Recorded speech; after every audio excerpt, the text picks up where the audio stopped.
to talk to you about something here. About you. First of all, you have and this is a similarity you and Amy have, that your son, his drum kit, and Amy's son, this is happening with Amy right now too. Did you see the Gretsch that stole Christmas?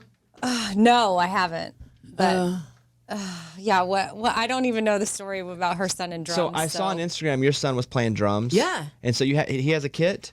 He does have a kit. He got a new Gretsch kit for Christmas, and it was green, and I did a post. I'm like, the Gretsch that stole Christmas. Because, I get it. I get it. I get it now. I thought you asked if I'd all seen day. the Gretsch. Does he just beat it? Because Amy's thing is she doesn't want her son just beating the drums all day, just like to hit something. Oh, well, that's a good aggression getter out. You got a boy. Yes. So they need a way to release that, like, Okay. How old is he? He'll be 9 this summer. Oh, yeah. And then you're about to hit the pre-adolescent. So he will need, because he's about to go through all these changes, like body changes and whatever. Yes, at 9 and 10 these days. And so he'll need something to get out his aggression. So that's when you just go, why don't you go to your room and practice? That's what I do with my son now. Like whenever he gets home from school. Are you okay with that now at this point? Well, I mean, I grew up. My brother was a drummer too, so I grew up. So we rattled the neighborhood. noise. We were the ones that everybody was like, "Oh, there's those Messina kids again, making all this noise." Yeah. Okay. Well, maybe I need to. I mean, It's good for him. He's taking lessons, and his teacher says he's a natural.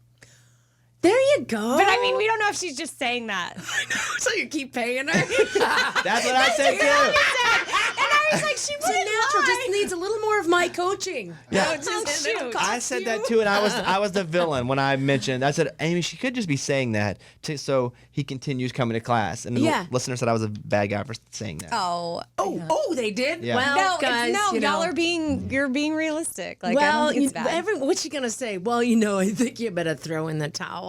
Yeah.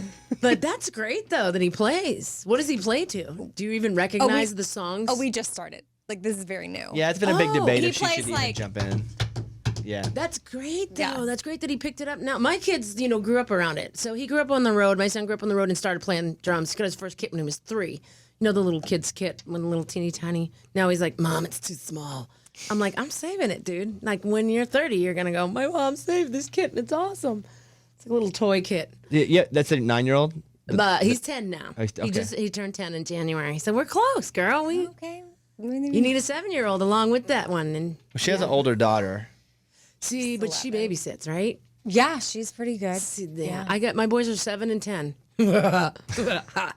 It's never a dull moment at my house. I bet. But Well, look at you. I'm glad you came in this morning. Thanks. It's when we were, I've been at the Opry and played the Opry the nights that you've been there too. And so I was like, we should get up here is, Dee Messina. And I'm glad you could come up. well, I'm glad you asked. That's great. So It's gonna- you're from Framingham, Massachusetts. Is that true?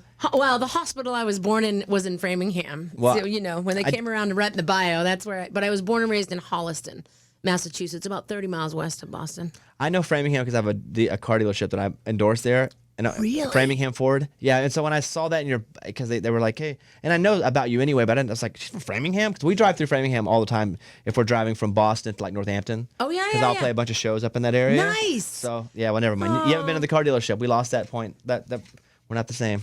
Oh no, but I've been there. My sister lives in North Framingham. It's wild up there. We went for St. Patrick's Day and played in Boston on St. Patrick's Day. We went and played a show. Yeah. You guys are nuts. Yeah. Oh yeah. The whole town was drunk. Yeah, and the river was green. Yeah. Yeah, but it's interesting. Yeah, you should be there during sports events. I mean, that's you're either for the team or your like life is in danger the whole time you're there. So are you a Pats fan? I'm a supporter of the New England Patriots and the Red Sox and the Celtics and the Bruins. I was born into that. And so you still are? Yeah, I gotta, as much as I can, be a part of that. Yeah. Okay. But I haven't seen TV in a long time. Do you are you watching television or are you watching Netflix with the boys or what? Netflix is a big thing in our house, but we don't watch a lot of television. We spend a lot of time reading or doing stuff around the house, or it's, people were telling me things in the news that were going on. I was like, really? I was like, wow, I'm out of it. Is this a conscious decision to keep your sons like off social media, away from the bubble? Well, they're 7 and 9, so yeah, I'm always with them. If my kid wants to look up something on YouTube, he's looking up, Jang bricks and he builds Legos, or he's looking up, how to play this drum part, or he's, it's very, and I'm there with them. because it's not really safe. Oh, They yeah, don't no, you know. gotta watch that It's like, YouTube. hey, are you happy? Click this button. And he's like, I'm happy. Click, click, click. And you're like, ah, before you know it, he's like looking So at no crazy social stuff. media for your 10-year-old.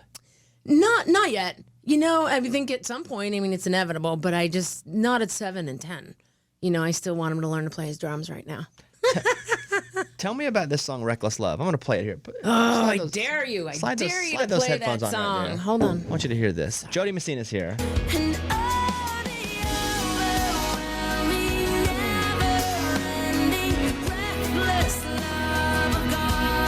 Tell me about this. Woo, I know. You're crying a little bit. So Reckless Love, the song it was huge in the Christian format. Yes, we And- sing it at church. Well, that's the deal. But You know it? Yeah. Yeah. There Oh is like my a praise gosh. and worship song that Yes. the band would play and the church sings. Yeah. I love that because I would go do it in shows, just bring it, do it in the show and just tell people, you know what? I'm like, I moved so fast and was so driven in my career and was so achievement driven. Everything was about this achievement and that achievement. I need another record and another single and another #1 record and it's got to sell another million and it's got to, I was so driven that I didn't even look to the fact that there is a God that's real and that loves us. And his love, even though we barely look at him or look in his direction, he's still right here loving us. It's a love we can't understand because, Bobby, I love you if you play my record. Do you know what I mean? But that's not the case. I mean, I love you anyways, Bobby. I'm saying it's not what I mean. But That's a cause and effect. You're talking about there is no cause, but there is an effect still. he just loves us. And when you experience his love, you want to tell the world about it. And so when I heard that song and I started playing it, in my live shows, people didn't hear it. Like the bulk of the audience weren't familiar with it because they don't go to church and all the time, or they're, we grew up we're in the Bible Belt, so that's the norm. And so, you're playing someplace where that's not the norm, and people are like, what is that song about? And so I was like, wait a minute, why should that song be just for Christian format? Because for the people that already know there is a God, he is real, he loves you. Why don't we bring the message to a format where someone might have never heard that, doesn't even know how special that they are and how precious they are? Why don't we do that? So that's why I recorded it, in hopes that, maybe someone would pick it up and be brave enough to go, boom. I mean, it's in your face. It's not like watered down Christian or gospel or whatever. It is, there is a God, a living God is real. And Bobby, he sold out for you. And he loves you. And he loves you and you and you in a way that we don't understand because our love is conditional, right? And his isn't. And so, anyways, that's why I recorded it. Hopefully that's what you wanted to know. Yeah, I just want to know what you're feeling. And I saw you tear up, when I started to play Because it. Like, his love instantly. is so, it's beyond human comprehension. And so when I'm in that space of the part of the song was, the reckless love of God chases me down, fights till I'm found, leaves a 99. I couldn't earn it. I don't deserve it. Still, you give yourself away. I don't deserve you to lay your life on the line for me, but you did anyways. You did that. That's how much you love me.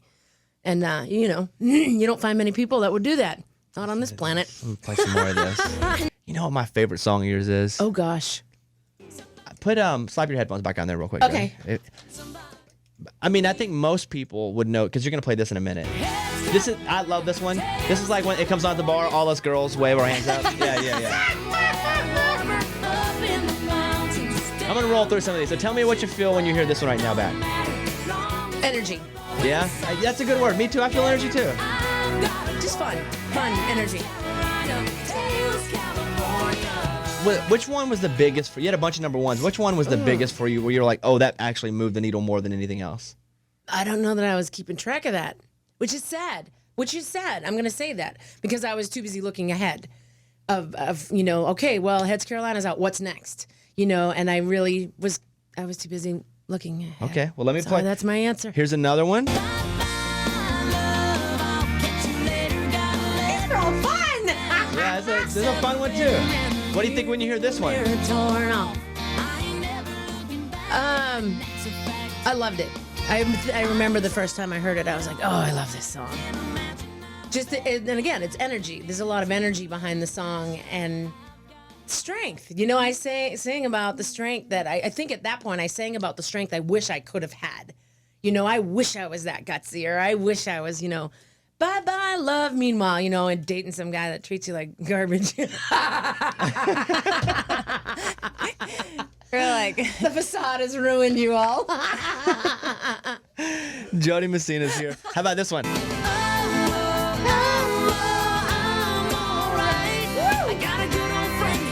Do you still play all these? Oh yeah. Yeah? Oh yeah, I have to. I have to. I have to. But here's the deal. The bulk of our audience is 18 to 35. So Some of these songs, I was like, how do you know this song? Do you know what I mean? It's like, how do you know it? And so it still resonates with that age. So a bye-bye was, you know, applicable when we were, I keep moving away from the mic. Poor Bobby's having to ride the switch. I'm sorry. I'm sorry about that. But, you know, when we were the age we were at, you know, like 25 and bye-bye came out, we're like, Yeah. oh yeah, you know, bye-bye, I'll catch you later. Well, it still applies to the 25-year-old now. And so we are, you know, there was a video we had of a show we did in Texas a couple months ago, and someone looked at the video and they're like, that's all college kids. And I was like, I guess, yeah. I mean, because it still resonates. And then we still got the hardcore fans that have been with us the whole ride. So it's fun. this Good is my stuff. jam here. Okay. Somebody's gonna give you a lesson in reason. Somebody's gonna do to you what you've been doing. This is And I hope that I'm probably my favorite. What's crazy is Heads Carolina and Less Than Leaving. Well, that wasn't even number one. That peaked at number 2, and that's the song that I really feel like I know you most from. Lesson in Leaving or Heads Carolina? Which one? Lesson in Leaving for me, because I would listen to Kiss of '96. This would come on. It just reminds me of a certain period of my life. Yeah. But it was a number 2 song. It actually didn't hit number 1, but to me, that's why number 1 doesn't matter so much. Yeah, it's a number, but that's the one we're all chasing. But it still gets airplay. she's like, speak for yourself. I wanted that to be a Well, number one. listen. No, because I remember talking to somebody who was in the number 1 spot at the time, and they were Who like, was it? Do you remember? No, I'm not. You don't want to say? I'm not saying. Well, we can look it up. Never mind. I better not tell the story then. Tell the Well, story. never mind. We tell won't look it up. Yeah, Tell yeah, the yeah. story. It's a safe space. It's a safe space. It's us in the universe. Hi. No, but I was like, man, I wish I'd get out of the way. You know, and they were like, wah, wah, you know? I was I mean, like, who speaks like wah wah? If we had like wah wah. Well, I think that's her way of not saying what they were really Yeah, saying. that's what I they really know, said. but I heard a tone. They in actually there. said wah, wah. Wah, Oh, wah. really? was like, Oh, it's got to be a dude. The heartlessness behind it. Yeah, he's like, wah. You know, probably quit your crying. Oh, let me mention this real quick. Bigger Than This. You want to hear? If you did, Here you go. really? Yeah. So I wrote this song, and I know that it's Put your about headphones on. God. Yeah. So I wrote this song. I want to tell you real quick if I could, and you can cut me out. Really, We're it's not all cutting, in the we're on. editing. So I was just diagnosed with cancer, and I just had scheduled my first of many surgeries, and so I found out my insurance had lapsed, and then I found out I got some legal papers in the mail which were not fun, and then I got my tithing check bounced. Not good. I know. So it was like one of those days where you want to go to pick up the phone and call the accountant and say, hey, we got to work on this insurance. I just scheduled my first surgery. What do you mean the insurance lapsed? We got to get this done, or that my tithing check bounced. So how did that happen? Like, what's going on? I wanted to do that, pick up the phone. And instead of doing that, I was like, no. That chaos is where the enemy wants me. Wants me to be weighed down with all the yuck. And so I literally said, no, I'm not going to do that. I'm going to go out to my back porch and I'm going to, God, you're still good. Like if you were there when I received a diagnosis, I did a show and I was like, I just got this diagnosis. Does that mean that God's not good? Does that mean his character has changed? And it doesn't. And so when I went out back and I was just like, Father, you're good and you're faithful and you're merciful. And sometimes we get angry because things don't turn out the way we want them. And then we're like, well, God stinks because he doesn't do what I wanted. But it's always for good. And I know that because I know him. And so I know his character. So I went outside and I was just like worshiping and praising the Lord.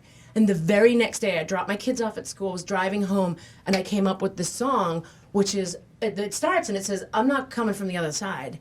I'm still in the middle of it. I'm caught up in a raging sea and all the chaos and confusion. I can hardly breathe.